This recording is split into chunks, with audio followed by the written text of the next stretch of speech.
আল্লাহর নবী বলেন, মুমূর্ষ ব্যক্তির কাছে বসে সূরা ইয়াসিন তেলাওয়াত করো, আল্লাহ রাব্বুল আলামিন মৃত্যুর আযাব কমায়া দিবে।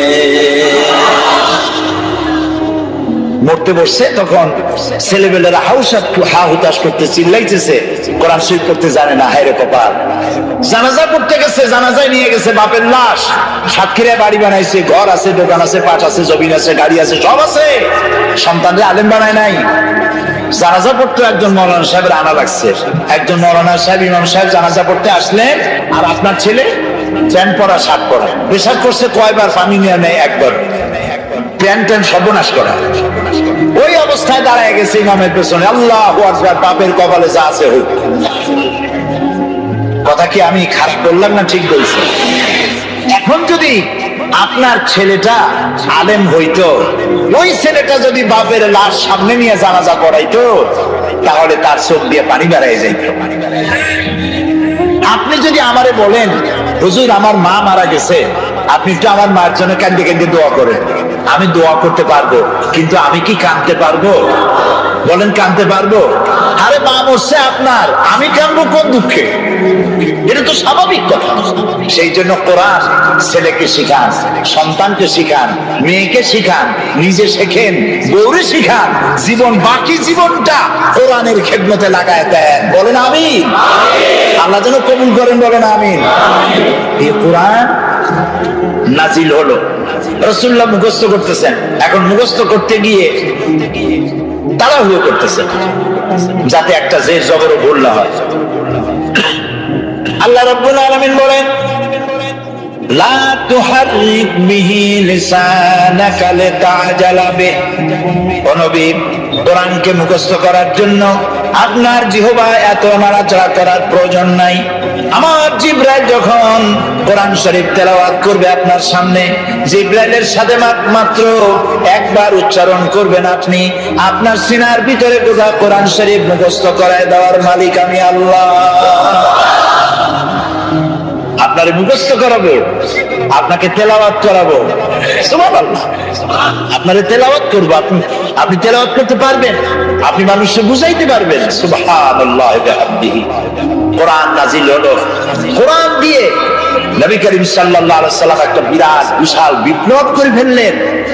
একটা কিতাব, একটা বিপ্লব, একটা রিভলিউশন, একটা ইনকিলাব, একটা বিশাল পরিবর্তন। যারা ছিল চোর, যারা ছিল ডাকাত, তারা হয়ে গেল মানুষের সম্পদের পাহারাদার।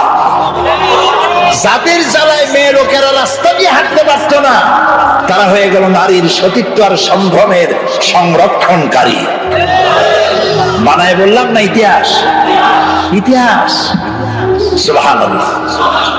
মারপিট করে ইসলাম আসে নাই, বোমাবাজি করে ইসলাম আসে নাই। আল্লাহ তাআলা তার রাসূলকে বলেছেন, ইন্নামা আনতা মুযাক্কিরুন লাস্তা আলাইহিম বিমুসাইতির। হে নবী, আপনাকে পাঠাইছি আমি উপদেশক করে, আমি আপনাকে দারোগা করে পাঠাই নাই। মানুষ পিটাইয়া হিদায়াত করার কোনো প্রয়োজন নাই, শুধু মানুষকে বুঝান, যার কিসমতে আছে হেদায়েত হবে। আল্লাহ সব থেকে গণতন্ত্রের মূল্য দিছে বেশি। সুবহানাল্লাহ। গণতন্ত্রের মূল্য মানে, তার মানে হচ্ছে মানুষকে আল্লাহ অধিকার দিয়েছেন। মানুষ তো সূর্য না, চন্দ্র না, গাধাও না, ঘোড়াও না। মানুষ কি? তাও কইতে পারলেন না। মানুষ হলো মানুষ। আর সব থেকে সম্মান দেওয়া হয়েছে কারে? ওয়ালাকাদ কাররামনা বানি আদম। আল্লাহ তাআলা বলেন, আদম সন্তানকে আমি সব থেকে বেশি সম্মান দিয়েছি। সব থেকে বেশি সম্মান তোমাদের। তুমি কি লক্ষ্য করছো, তোমারে যত আমি দেই, এই খাবারগুলো কত যত্ন করে দিছি? আপনার বাড়ির ডিসি সাহেব, এসপি সাহেব, এমডি সাহেব, আপনার বাড়ি যদি মেহমান হয়, আপনি খোলা খাবার দেন? খাবারগুলো কি করে আনেন? ডাকে নিয়ে আসেন না? ডাকে নিয়ে আসেন। তো কি এর ডিসি আর এসপি, আজ আছে কাল নাই, তাই না? এমপি কোন, মন্ত্রী কোন, আজ আছে কাল নাই, সত্যি না? এই বান্দাগুলি আছে এবং থাকবে, আসতে থাকবে। তো আল্লাহ তাআলা বলছেন, আমি আদম সন্তানকে সম্মান দিছি। সম্মান শুধু এক জায়গায় না, বহু জায়গায়। যত খাবার দিলেন, খাবারগুলো সব প্যাকেট করে দিয়েছেন। কলা দিছেন, প্যাকেট করে দিছেন। আম দিছেন, কভার দিয়ে দিছেন।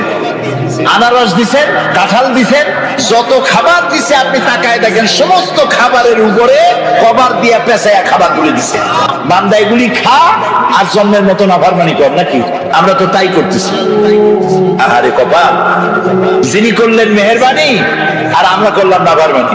তো আল্লাহ তাআলা আদম সন্তানকে সম্মান দিয়ে আল্লাহ তাআলা বলছেন ওয়াকুলিল হাক্কু মির রাব্বিকুম, তোমার হে নবী আপনি বলুন যে প্রভুর পক্ষ থেকে, তোমার রবের পক্ষ থেকে এ কথাকে স্পষ্ট করে বলা হলো ফামান শাআ ফালিউমিন ওয়া মান শাআ ফালিয়াকফুর। রবের পক্ষ থেকে চূড়ান্ত ঘোষণা এসে যাওয়ার পর তুমি ইচ্ছে করলে আল্লাহর উপরে ঈমান আনতেও পারো, ইচ্ছে করলে বাগাওয়াত, বিদ্রোহ, অস্বীকারও করতে পারো। ইখতিয়ার তোমার আছে। তোমাকে সূর্যের মতো বাধ্য করিনি প্রতিদিন পূর্ব দিগন্ত থেকে উদিত হয়ে পশ্চিম দিগন্ত অস্তমিত হবে, তুমি বাধ্য নও। জোয়ারের পানি একদিকে যাবে, ভাটির সময় আর একদিকে যাবে, তুমি বাধ্য নও। তুমি মানুষ, তোমাকে সব থেকে বেশি মর্যাদা দিয়েছি, অধিকার দিছি, তুমি আমার সবকিছু দেখো। দেখার পরে যদি পছন্দ হয়, ভালো লাগে, আমার উপর ঈমান আনো, আর পছন্দ না হইলে ঈমান আনো না। কিন্তু একটা সময় আছে যে সময় তোমাকে এই সব কিছুর জবাব আল্লাহর কাছে দিতে হবে। সুবহানাল্লাহ। কোরআন হচ্ছে সেই কিতাব যা দিয়ে মানুষকে আল্লাহ তাআলা বুঝাইছে।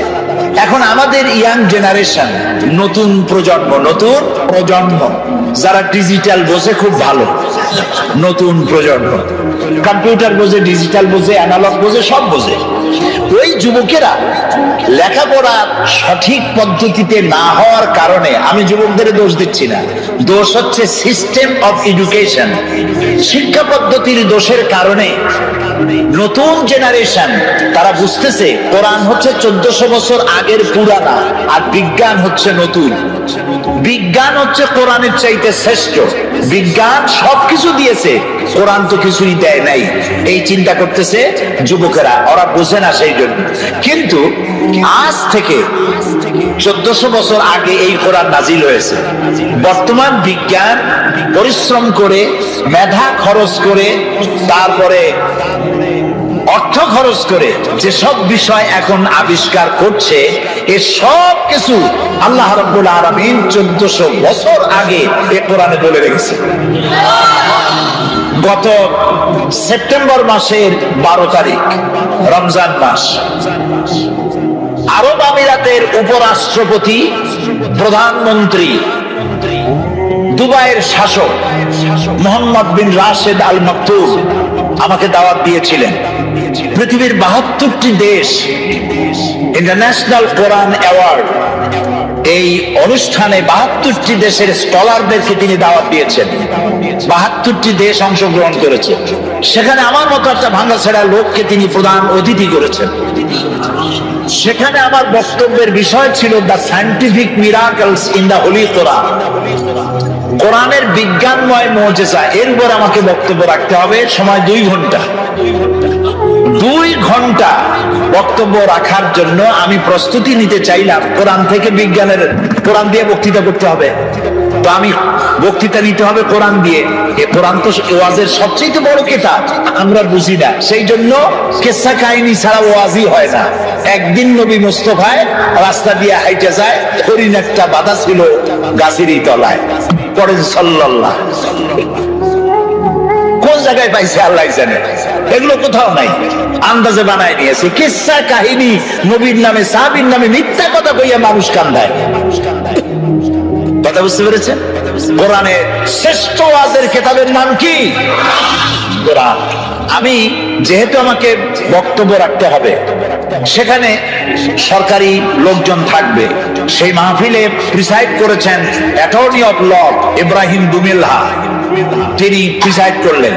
আরবরা উপস্থিত ছিলেন এবং উপস্থিতির সংখ্যা ছিল বিশাল। ওরা পত্রিকায় লিখেছে আরব আমিরাতের শ্রেষ্ঠ, সব থেকে বড় জমায়েত হয়েছে।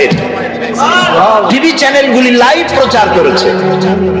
আমি আগের থেকে প্রস্তুতি নিলাম যে বিজ্ঞানের উপরে আলোচনা করতে গিয়ে কোরআনের আয়াত কতগুলি পাওয়া যায়, খুঁজতে থাকলাম। অন্তত আমার খোঁজে, আমি তো ছোট মানুষ, কোরআন অত বুঝি না। লোকেরা কয় মুফাসসিরে কোরআন, আসলে তো কোরআনের তালিব ইলম, আমি কোরআনের ছাত্র। খুঁজতে খুঁজতে পেলাম বিজ্ঞানের সমর্থক, বিজ্ঞানের তথ্যসূত্র পাওয়া যায় এমন আয়াতের সংখ্যা অন্তত 1000-এর কাছে চলে যাবে। এই যে চাঁদ, পূর্ণিমার দিন আমরা চাঁদ দেখি, পূর্ণিমার রাতে চাঁদ দেখেন না? এই চাঁদ আলো দেয়।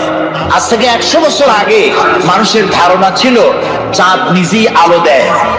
আর ছোটবেলায় দাদা নানা নানি তারা বলতো, দাদু মনে বুঝছো? বলে কি? ওই যে চাঁদে কালো কালো দেখা যায়, ওটা কি জানো? বলতাম না, জানি না তো। কয় ওটা হলো একটা গাছ।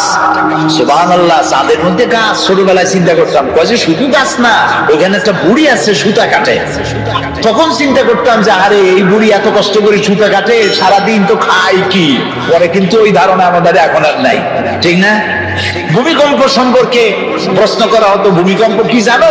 বলতাম না, জানি না তো। কয় যে একটা গরুর 2টা শিঙের পৃথিবী, শিং যখন ব্যথা করে তখন এক শিং থেকে আর এক শিঙে যখন পাল্টায় তখন পৃথিবী কাঁপে ওঠে। চিন্তা করতাম, ওরে বাবা, গরুটা কত বড়, শিংটা কত মোটা। এখন কি তাই বিশ্বাস করি? করিনি। আজ থেকে 100 বছর আগে ছিল চাঁদ নিজে আলো দেয়। কিন্তু পরবর্তী সময় বিজ্ঞানীরা আবিষ্কার করলো যে না, চাঁদ আলো যেটা দেয় ওটা ধার করা আলো, ওর নিজের আলো নাই। এ কথা বিজ্ঞান আবিষ্কার করলো এই শখানেক বছর হলো। কিন্তু বিজ্ঞান জানলো 100 বছর আগে, আর তার 1300 বছর আগে জেনেছেন মুহাম্মদুর রাসূলুল্লাহ সাল্লাল্লাহু আলাইহি ওয়াসাল্লাম। এই কোরআনে সূর্যকে বলা হয়েছে শামসুন। কোরআনে সূর্যকে কি বলা হয়েছে? শামসুন, সিরাজুন, ওয়াহাজুন, দিয়াউন। এর অর্থ কি? সিরাজ, শামস, দিয়া, এক একটার এক একটা অর্থ আছে। কোনটার অর্থ হচ্ছে প্রদীপ্ত প্রজ্জ্বল, কোনটার অর্থ হলো উত্তাপ সৃষ্টিকারী, আলো বিকিরণকারী। এটা হলো সূর্য। আর চাঁদের কথা যখন আল্লাহ বলেছেন তখন বলেছেন কামারাম মুনিরা। কামার মানে চাঁদ, মুনিরা মানে আলোক প্রাপ্ত। যে চাঁদ আলো পায়া আলো বিকিরণ করে ওইটার নাম হলো চাঁদ। সুবহানাল্লাহ। তাহলে চাঁদের যে নিজের আলো নাই, এই কথা বিজ্ঞান বোঝার আগে বুঝছে কে? বলে মুহাম্মদ রাসূলুল্লাহ সাল্লাল্লাহু আলাইহি ওয়াসাল্লাম। বিজ্ঞানীরা মনে করেছিল, এই যে অনেকে বলে, যুবকরা বলে, সুশীলরা বলে, সুশীল বুদ্ধিজীবী, বুদ্ধির ঠেলা, দেয়ার ইজ নো গড, আল্লাহ নেই। আমি জানি না কত বোতল খাইলে পরে এই কথা বলতে পারে যে আল্লাহ নাই। আরে বেটা, তুই হইছিস কেমনে? এই পৃথিবী এমনি এমনি হইছে? এই মাইকটা এমনি এমনি হইছে? এই সামান্য ব্রিজটা এমনি এমনি হইছে? কেউ তো বানাইছে। তো মাইকটা, সাইকেলটা, জুতাটা সবটা বানাইতে কেউরে লাগলো, আর তোমারে বানাইতে কেউরে লাগে নাই, এমনি এমনি হইছে। আল্লাহ রহম করুক, বলেন আমিন। ওরা বলে যে there is no God, স্রষ্টা বলতে কেউ নেই। তো কি হয়েছে? এমনি এমনি হয়েছে সব। এরপরে বিজ্ঞানীরা দেখলো যে চাঁদ হলো পৃথিবীর সব থেকে, নবী করিম সাল্লাল্লাহু আলাইহি ওয়াসাল্লামকে বিশ্বাস করতে চায় না, কোরআনকে বিশ্বাস করতে চায় না। বলে যে আমাদের বিজ্ঞানীরা তো চাঁদে গেছে, আরে মুহাম্মদ সাল্লাল্লাহু আলাইহি ওয়াসাল্লাম কদ্দুর গেছে, উনি তো আর চাঁদে যাইতে পারে নাই, কাজে বিজ্ঞানীদের গুরুত্বই বেশি। আমি বলি ভাই, চাঁদ হলো পৃথিবীর সব থেকে নিকটতম উপগ্রহ। চাঁদ হলো পৃথিবীর মাটি থেকে 2,32,000 মাইল দূরে। এটা একটা উপগ্রহ, পৃথিবীর চাইতে ছোট বা বড়। কিন্তু সূর্য হচ্ছে পৃথিবীর মাটি থেকে 9,30,00,000 মাইল দূরে, ঠিক না? আর ওই সূর্যটা পৃথিবী থেকে 13 লক্ষ গুণ বড়। বিজ্ঞানীরা মনে করলো এটাই বুঝি শেষ, কিন্তু না, সেটাই শেষ না। দেখা গেল সূর্যের চাইতে বড় আছে, কি আছে? সূর্যের চাইতে আছে বড় আছে তারকা, গ্যালাক্সি। গ্যালাক্সির ভিতরে এমন এমন তারকা আছে, যে তারকা খুব মন খারাপ, মন খুলে শুনুন, যেই সূর্যটা পৃথিবীর চাইতে 13 লক্ষ গুণ বড়, এরকম 2.5 থেকে 3 কোটি সূর্য খাইয়া হজম করতে পারে এরকম হাজার হাজার অসংখ্য তারকা আল্লাহ তাআলা আকাশে সৃষ্টি করে রেখেছে। বিজ্ঞানীরা মনে করলো এই তারাই তাহলে বড়, কিন্তু পরবর্তী সময় আবিষ্কার হলো না, তারাই বড় না, ওর থেকে বড় আছে। ওর থেকে বড় কি? ওর থেকে বড় হলো ব্ল্যাক হোল। ব্ল্যাক হোল হচ্ছে অন্ধকার কূপ। এই অন্ধকার কূপটা এত বড় কূপ, যে তারায় 2.5 থেকে 3 কোটি সূর্য খাইয়া হজম করতে পারে, সেই তারা ঘুরতে ঘুরতে যদি ব্ল্যাক হোলের রেঞ্জের মধ্যে এসে যায়, তাহলে এই ব্ল্যাক হোল আপনি যেমন চকলেট চুষে শেষ করে ফেলেন, তার থেকে দ্রুত সময়ের ভেতরে ওই তারা চুষে শেষ করে ফেলে দেয়। এই কথা বিজ্ঞান জানলো সেদিন।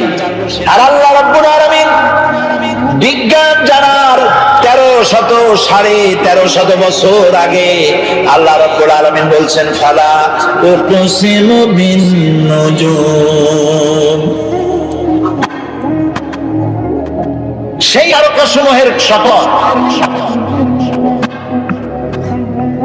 সেই তারকাসমূহের শপথ করি, সেই তারকাসমূহ নিবতিত হয় যেখানে।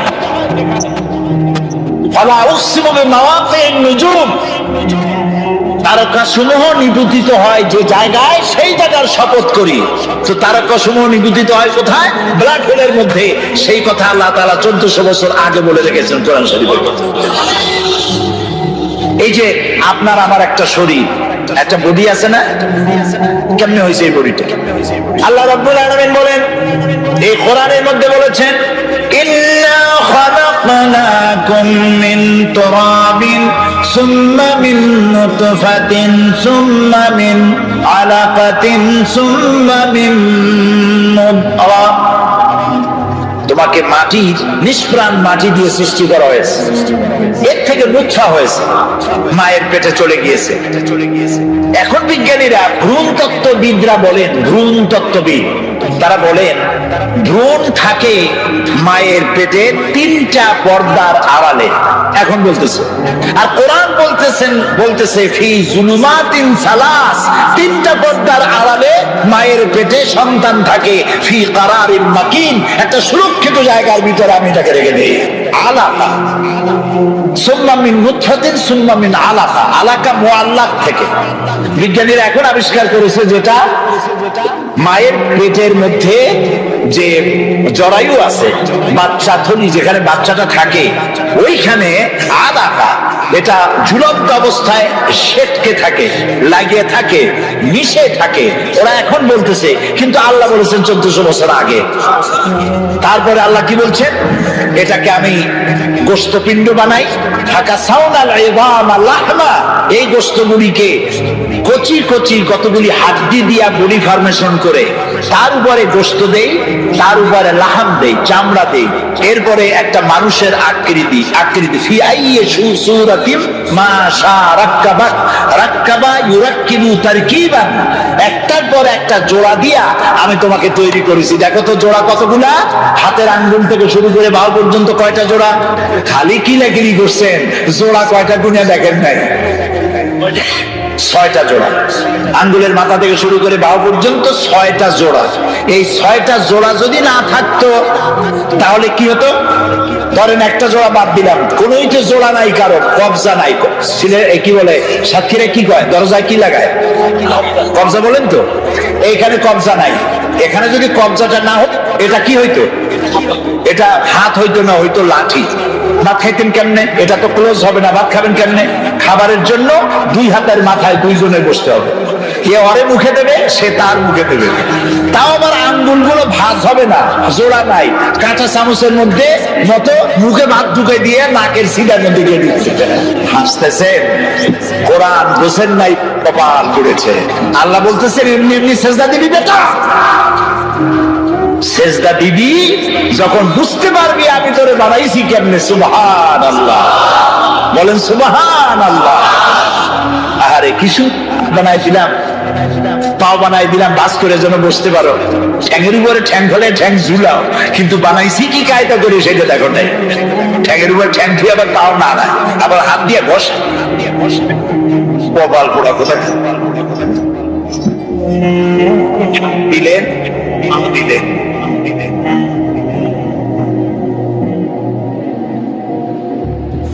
ঠোঁট দিলেন কথা বলার জন্য, ওয়ালিসানা ওয়া শাফাতাইন ওয়া হাদাইনাহুন নাজদাইন।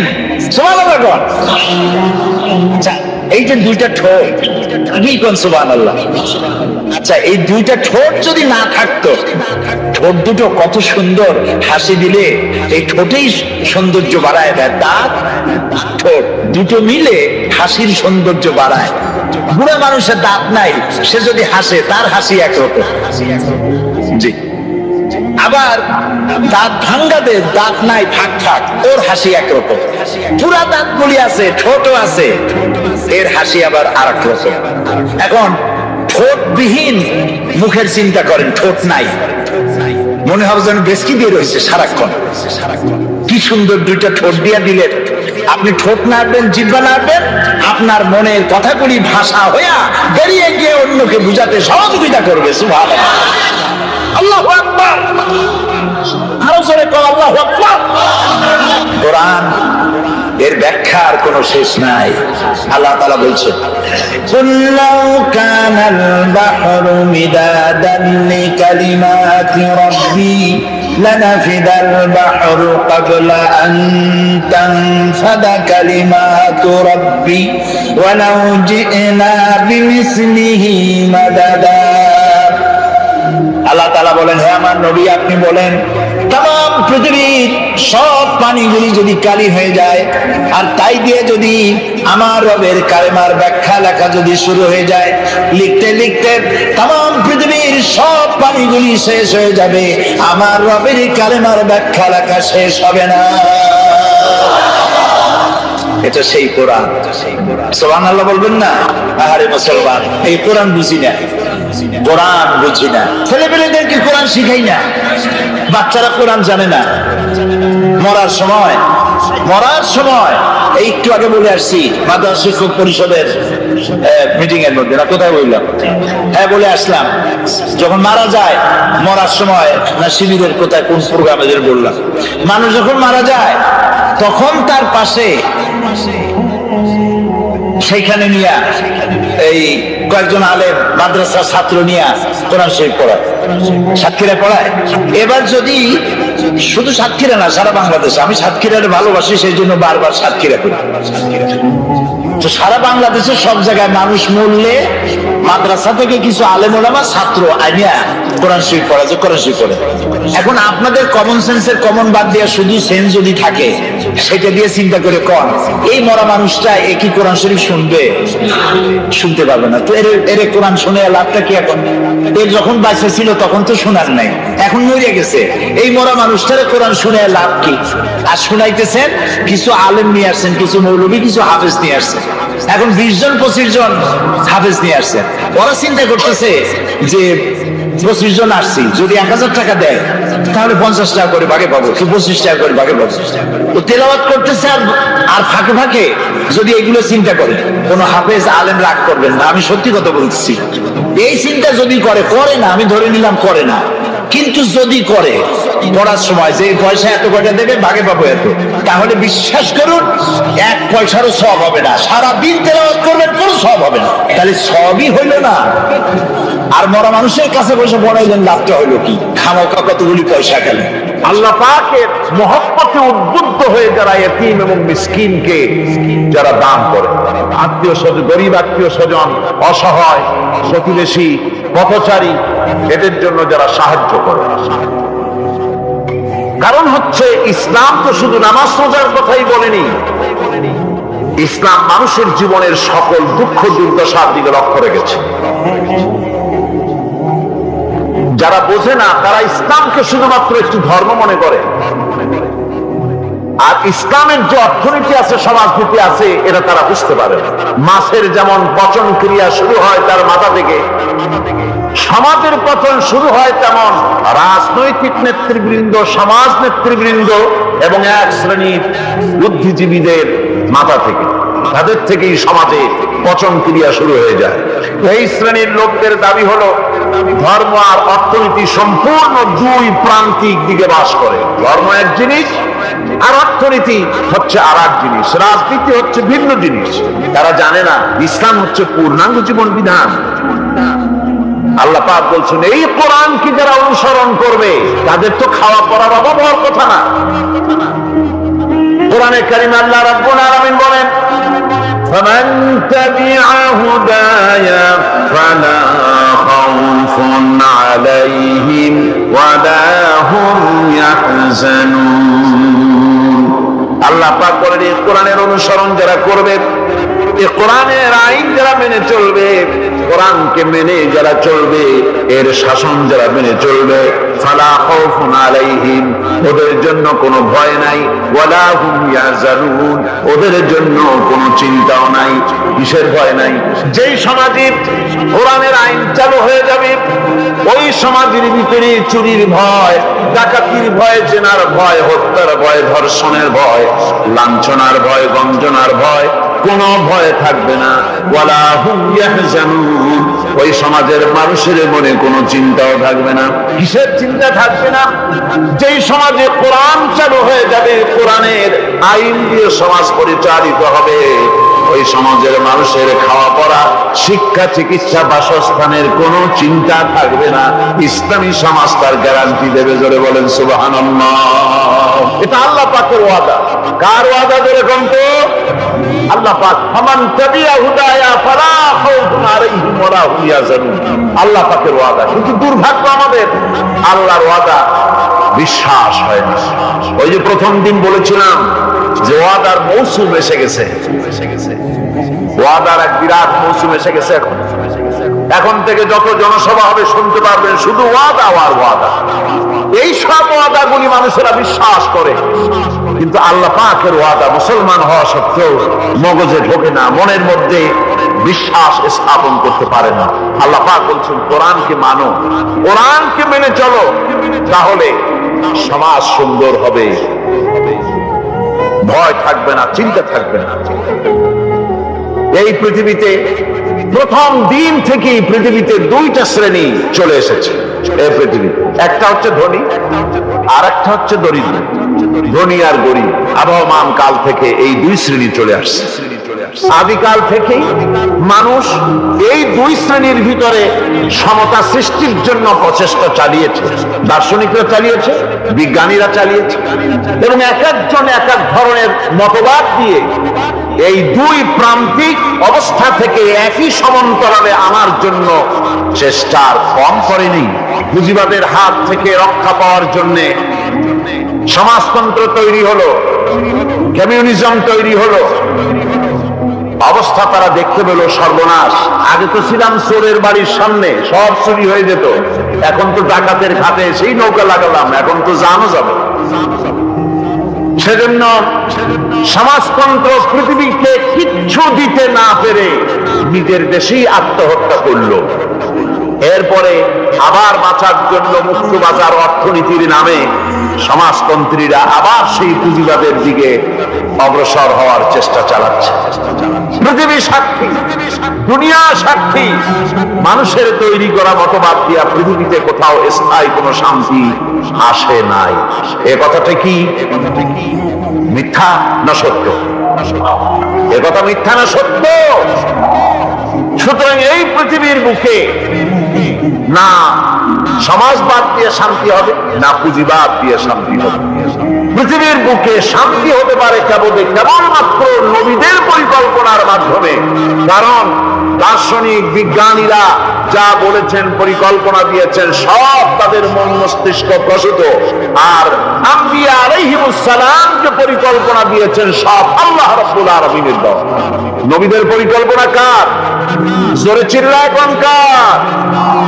আল্লাহ রাব্বুল আলামিন তাদেরকে পরিকল্পনা দিয়েছেন। সেই পরিকল্পনার ভিত্তিতে তারা আদর্শ সেট করেছেন। মানুষের মধ্য থেকে দুঃখ, দুর্দশা, দারিদ্র, ক্ষুধা সব দূরীভূত হয়েছে, মানুষ সুখ পেয়েছে, সমৃদ্ধ পেয়েছে।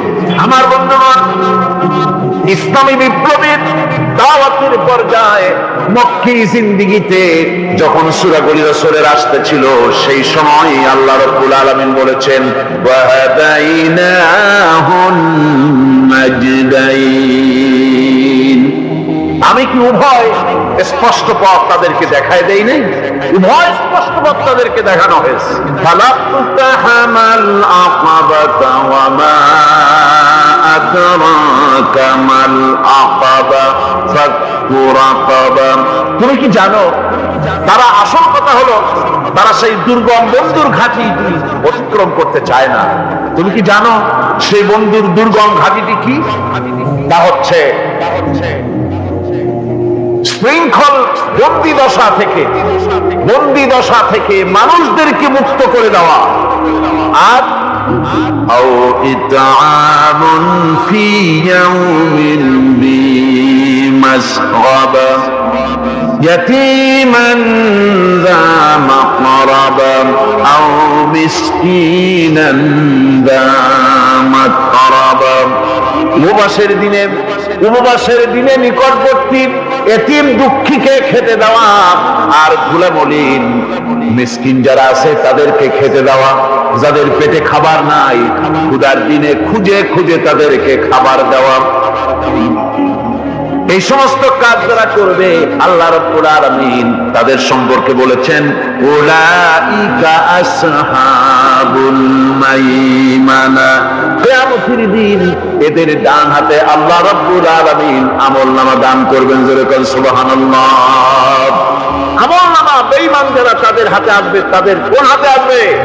বাম হাতে। আর আমলনামা ডান হাতে আসবে কাদের? এই সমস্ত লোকদের যারা এতিমকে মিসকিনকে যারা খেতে দিয়েছে। আর খেতে দিয়ে এতিম মিসকিনদেরকে খেতে দিয়ে তারপরে এর দ্বারা তাদেরকে কোনো খোটা দেয় নাই। তাদেরকে কেন খাওয়ায়? কোরআনে কারীম বলছে ওয়ায়ুতঈমুনা আত-তাআমা আলা হুব্বিহি মিসকিনাও ওয়া ইয়াতীমান ওয়া আসীরা। আল্লাহর স্বপ্নকেরা আল্লাহর ভালোবাসায় উদ্বুদ্ধ হয়ে খাবার খাওয়ায় মিসকিনদেরকে, এতিমদেরকে। আর তারা বলে ইন্নামা নুতঈমুকুম লিওয়াজহিল্লাহি লা নুরিদু মিনকুম জাযাআন ওয়ালা শুকুরা। আমরা যে তোমাদের খাইতে দিলাম, এ খাওয়াচ্ছি শুধুমাত্র আল্লাহকে খুশি করার জন্য। কারে খুশি করার জন্য? আল্লাহকে খুশি করার জন্য। এই খাবারের ব্যাপারে তোমাদের কাছ থেকে কোনো কৃতজ্ঞতা চাই না। যেটা করি সেটা আল্লাহর জন্য, আল্লাহকে খুশি করার জন্য। সুতরাং না কৃতজ্ঞতা চাই, না এর দ্বারা কোনো বিনিময় চাই। আল্লাহ রাব্বুল আলামিন এতিমের মাল সম্পদ আত্মসাৎ করার ব্যাপারে কঠোরভাবে নিষেধ ঘোষণা করেছেন। এতিমের মাল সম্পদ যেন আত্মসাৎ করো না। কোরআনে কারিমে স্পষ্ট ভাষায় বলা হয়েছে ওয়াতুল ইয়াতামা আমওয়ালাহুম ওয়া লা তাবাদদালুল খাবিসা বিত-তাইয়্যিব। এতিমের মাল ধন সম্পত্তি যথাযথভাবে তাদের হাতে ফিরিয়ে দাও। ওয়া লা তাবাদদালুল খাবিসা বিত-তাইয়্যিব। আর তাদের ভালো মালগুলি তোমার খারাপ মাল দিয়া বদলাইয়া দিও না। ওয়ালা তাকুলু আমওয়ালাহুম ইলা আমওয়ালিকুম ইন্নাহু কানা হুবান কাবীরা। আর তাদের সম্পদ তোমাদের সম্পদের সাথে যেন মিশাইয়া হজম করে ফেলে দিও না। এটা অত্যন্ত নষ্টমূল গুনাহ। এ কাজ তোমরা করবে না। এতিমের ধন সম্পত্তি সাধারণত মামা এবং চাচাদের হাতে থাকে, ঠিক কিনা? এতিমের সম্পদ থাকে তাদের কাছে, মামা আর চাচাদের কাছেই বেশিরভাগ থাকে। এতিম তো ছোট্ট মানুষ, বড় হতে সময় লাগে। এই ফাঁকে তার ভালো মালগুলি নিয়ে তার বদলে নিজের পচা মাল রেখে দেয়, অথবা তার ভালো সম্পত্তিটা নিজের সম্পত্তির সাথে মিলাইয়া একাকার করে ফেলে দেয়। আল্লাহ রাব্বুল আলামিন কঠোরভাবে নিষেধ করেছেন, খবরদার এই কাজটি করবে না। যারা এমন কাজ করে, এতিমের মাল যারা নষ্ট করে, এতিমের মাল যারা খায়, তাদের সম্পর্কে আল্লাহ পাক বলছেন ইন্নাল্লাযীনা ইয়াকুলুনা আমওয়ালাল ইয়াতামা যুলমান ইন্নামা ইয়াকুলুনা ফি বুতুনিহিম নারা ওয়া সায়াসলাউনা সাঈরা। অন্যায়ভাবে এতিমের মাল যারা ভক্ষণ করে, তারা তো এতিমের মাল খায় না, বরং পেটের মধ্যে তারা আগুন ঢুকায়। পেটের মধ্যে কি ঢুকায়? সায়াসলাউনা সাঈরা, আর অচিরেই এদেরকে জাহান্নামে নিক্ষেপ করা হবে। কোথায় নিক্ষেপ করা হবে? জাহান্নামে। যারা এতিমের মালকে ভক্ষণ করে, এতিমের মাল নষ্ট করে, এতিমের হক নষ্ট করে, তাদের জায়গা জাহান্নাম। আর এতিমের মাল যারা খায় তারা যেন আগুন খায়। কি খায়? এতিমের ধন সম্পদ হজমকারীদের ব্যাপারে তাদের যে বিরাট হীনমন্যতা কাজ করে।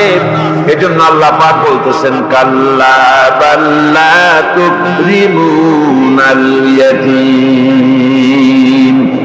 না, কখনোই নয়। আসল ব্যাপার হচ্ছে তোমরা হীনমন্যতার কারণে এতিমকে সম্মান দাও না, এতিমকে মর্যাদা দাও না।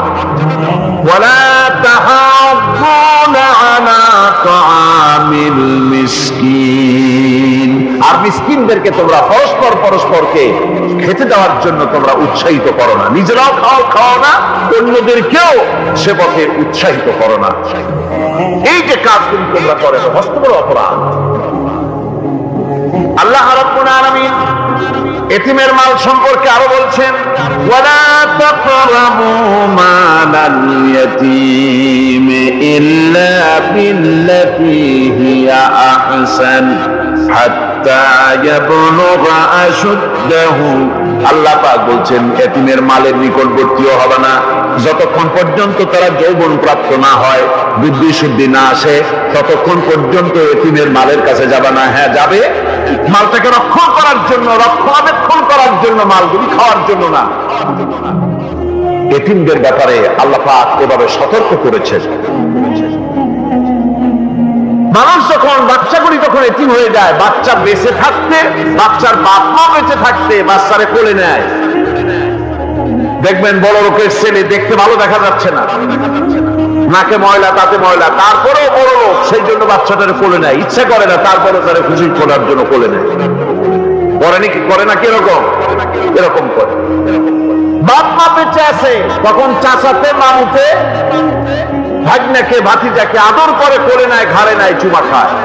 আর যখন বাপ মা মরে গেল, বাপ যখন মারা গেল, এই ছোট্ট বাচ্চাটি চাচার দিকে ফেলফাল করে তাকায়, মায়ের দিকে তার মামার দিকে ফেলফাল করে তাকায়, একটি বারের জন্য কোলে নিয়ে তখন আর আদর করে না।